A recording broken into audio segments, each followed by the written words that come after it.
This is a Middle-earth philosopher.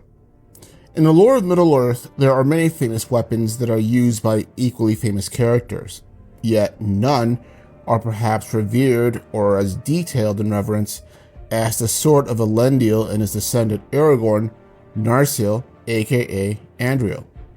The blade is held in high regard as one of the major signs of the lineage of kings that goes back to not just Numenor, but back to the First Age when it was first created by the dwarf Telchar. Once again, shout out to the dwarves for making the best shit in Middle-earth. Anyway, despite this long history, the sword is only seen with such admiration by Aragorn, presumably the rest of the Northern Dunedain. In the movies, Boromir initially, when he first saw it before Aragorn started giving him sus looks, and the elves in Rivendell who reforged it centuries later after it got curb stomped by a particular Maiar. But the reverence is enough that Aragorn is extremely protective of it, even in the books threatening a Rohan guard who is required to confiscate all weapons from visitors of the king in order to protect him. Essentially a dude just doing his job. And in the movie Fellowship of the Ring, as I mentioned earlier, when Boromir had picked up the broken blade and Aragorn started giving him evil looks, which in this particular scene, movie Aragorn comes closest to book Aragorn in terms of depiction, when the broken heirloom was picking up. So then my question is this: does Anduril deserve such worship? And to put this into context, I'm going to compare it to another legendary weapon from the Star Trek franchise, the Sword of Kahless, the legendary Moses-like figure of the Klingons. The conversation between the older Kor and the younger Klingon Worf basically depicts the heart of this question. This is the Sword of Kahless. It is not something to shovel food into your mouth. It must be treated with honor. Kahless himself used it to skin the Serpent of Zal, to harvest his father's field, to carve a statue of his own beloved. It's a sword! Now, I play this scene because essentially what Kor is objectively speaking is correct when applied to not just the Sword of Kahless, but also to Narsil. That despite its ancient lineage, at the end of the day, both blades were just swords. They were objects, things that were created by long dead people and passed down from one person to another who are now also long dead. And in the case of Narsil / Anduril, that much of that history being questionable because other than knowing that Telchar made it, we know very little about the time between that and when it got into the hands of Elendil somehow. Yes, it was known for being the blade that cut the One Ring from Sauron's finger, but honestly, arguably any sword could have done the job given the opportunity. I mean, let's face it, Anduril wasn't going to single-handedly destroy the One Ring nor vanquish the armies of Sauron from Middle-earth all by its lonesome. Now, Worf's reaction to Kor's blunt analysis also mirrors Aragorn's.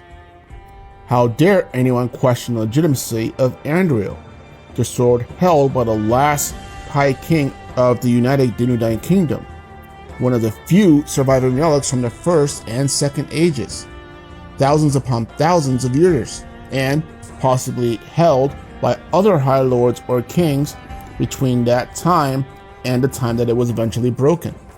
I don't think that Tolkien's precedent for mentioning important weapons actually applies here, because to be quite frank, most of them are gone and barely remembered. Some only remembered for one particular feat, and that was more or less it, such as the elven knife Angrist that was used by Beren to remove the Cimmeril from Morgoth's crown. I mean, you would think that, given the importance of the blade, that it would be passed down. Yet, after his first death, we never hear of it again. Not if it was passed down to Dior, his son, or if it was somehow taken by the sons of Fëanor during their sack of Menegroth. Nothing. Not a whisper, not a word. And arguably the same thing could apply for Glamdring, the Sword of Turgon. We barely hear of it during the stories of the First Age, and it only comes into prominence during the thousands of years later, during the Third Age, for the War of the Ring. I think the reasoning for the worship of this particular object, Narsil,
that was passed down by lore masters. But other than that, let me know your own thoughts below if you think that Narsil / Anduril deserved the praise that it got, or if you think it was essentially replaceable. This is Miller Philosopher, and have a good day.